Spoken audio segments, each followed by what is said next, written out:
Assalamualaikum warahmatullahi wabarakatuh. Halo, ketemu lagi dengan saya, Abdul Khalib dari Universitas Telkom Kendal, program studi Manajemen Informatika. Kali ini di mata kuliah audit sistem informasi, saya akan mengulas sedikit atau membahas sedikit dari makalah yang pernah saya kumpulkan tentang analisis peran audit internal dalam manajemen risiko pembiayaan di KSU BMT Robani Kaliwungu. Oke, langsung saja. Sekali lagi untuk materi kali ini, sebelum kita lanjutkan, saya minta untuk subscribe dan like-nya. Oke, langsung kita ke poin berikutnya.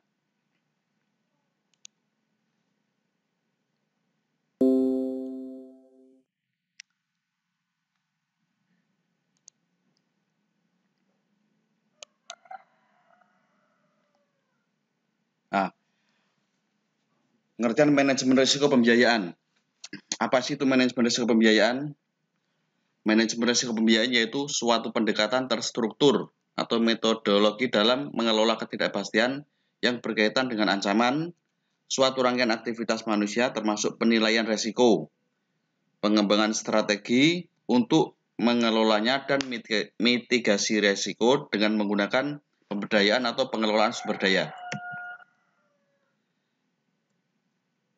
SOP atau standar operasional prosedur audit internal manajemen risiko pembiayaan di BMT Robani. Yang pertama yaitu fungsi utama audit internal.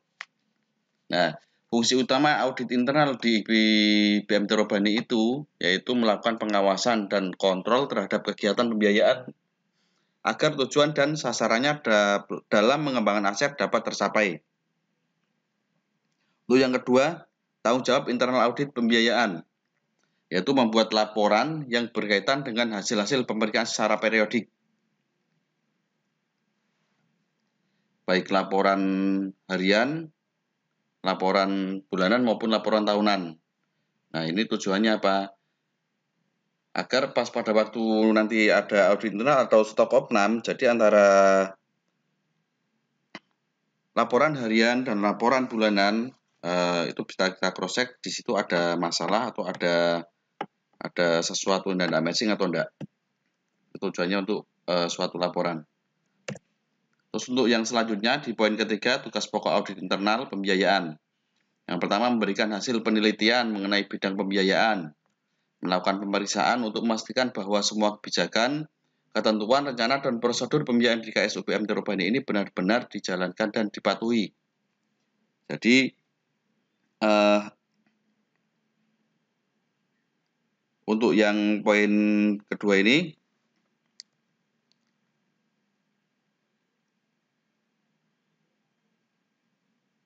tujuannya agar prosedur atau peraturan itu dapat diterapkan. Yang poin ketiga atau C, memberikan rekomendasi mengenai perbaikan-perbaikan pembiayaan. Yang keempat, membuat laporan yang berkaitan dengan hasil pemeriksaan kegiatan dan menyampaikan kepada manajer BMT. Yang keempat, wewenang audit internal pembiayaan, yaitu menggunakan fungsi pengawasan sebagai alat kontrol, memeriksa semua catatan hasil pemeriksaan. Untuk yang selanjutnya, mekanisme audit internal dalam manajemen risiko pembiayaan.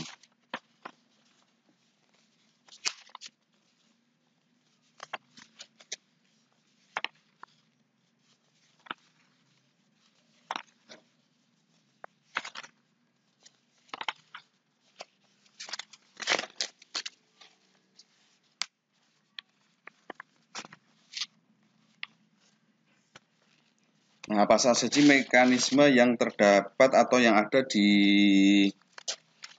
KSU BMT Robani ini? Yang pertama, mekanisme audit internal dalam manajemen risiko pembiayaan di KSU Robani, yaitu tahap pertama adalah tahap persiapan audit.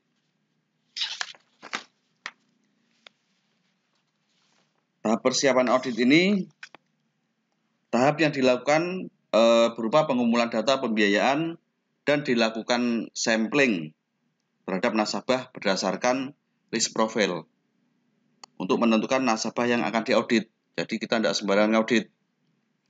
Untuk yang kedua, penyusunan program audit. Penyusunan program audit ini, tahap penyusunannya dilakukan dengan menganalisa permasalahan-permasalahan pembiayaan berdasar pada data pembiayaan. Namun dalam penyusunan program tersebut tidak menutup kemungkinan akan terjadi perubahan di lapangan, yaitu tergantung situasi dan kondisi yang terjadi. Untuk yang ketiga, pelaksanaan tugas audit. Pelaksanaan tugas audit dalam manajemen risiko pembiayaan yaitu melakukan pemeriksaan keakuratan atas pengajuan permohonan dan data anggota pembiayaan dengan kita melakukan kunjungan langsung di kantor cabang KS Surabani dan melakukan wawancara pada beberapa anggota sehingga kita dapat melakukan atau dapat menemukan adanya temuan-temuan yang tidak sesuai. Yang keempat, pelaporan hasil audit. Dari laporan hasil audit, itu tidak semua dapat menerapkan kewajiban atau menuangkan hasil laporan audit tersebut dalam bentuk laporan tertulis. Laporan tersebut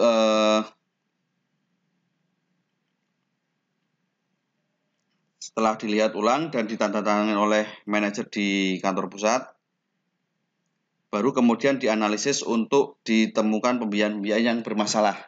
Itu tujuannya pelaporan audit di KS Surabani ini. Untuk yang kelima, tindak lanjut hasil audit. Tindak lanjut hasil audit di sini yang dilakukan oleh tim internal audit untuk melakukan pemantauan dan evaluasi apabila nanti ditemukan adanya temuan atau masalah. Yang keenam, dokumentasi dan administrasi. Tahap akhir dari mekanisme ini mendokumentasikan dan mengadministrasikan semua proses kegiatan audit yang dimulai dari tahap persiapan sampai dengan nanti finish.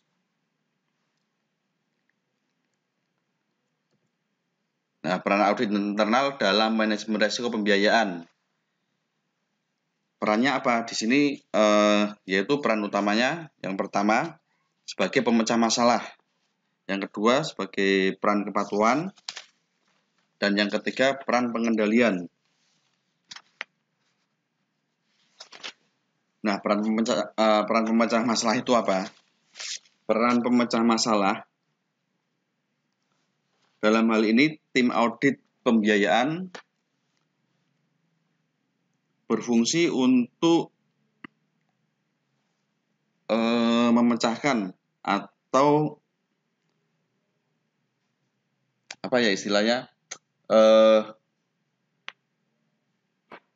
mencari penyelesaian apabila nanti ditemukan penyelewengan pembiayaan dalam kunjungannya ke nasabah. Nah, itu peran pemecah masalah. Yang kedua, peran kepatuhan. Tujuannya yaitu untuk menentukan apakah yang diaudit sesuai dengan kondisi atau peraturan yang ada. Jadi kalau yang diaudit tidak sesuai dengan prosedur atau tidak sesuai dengan ketentuan yang ada di BM Surabani, itu tidak bisa. Terus yang ketiga, peran pengendalian. Peran pengendalian ikut berkepentingan dalam menyelenggarakan sistem pengendalian internal yang handal dan efektif. Hal ini berdasarkan pelaporan auditor di auditor internal BMT Robani.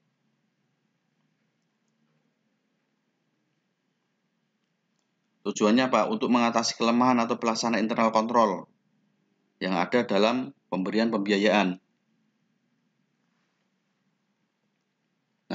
Mungkin cuman itu yang bisa saya sampaikan. Akhir kata wabillahi taufiq wal hidayah. Assalamualaikum warahmatullahi wabarakatuh.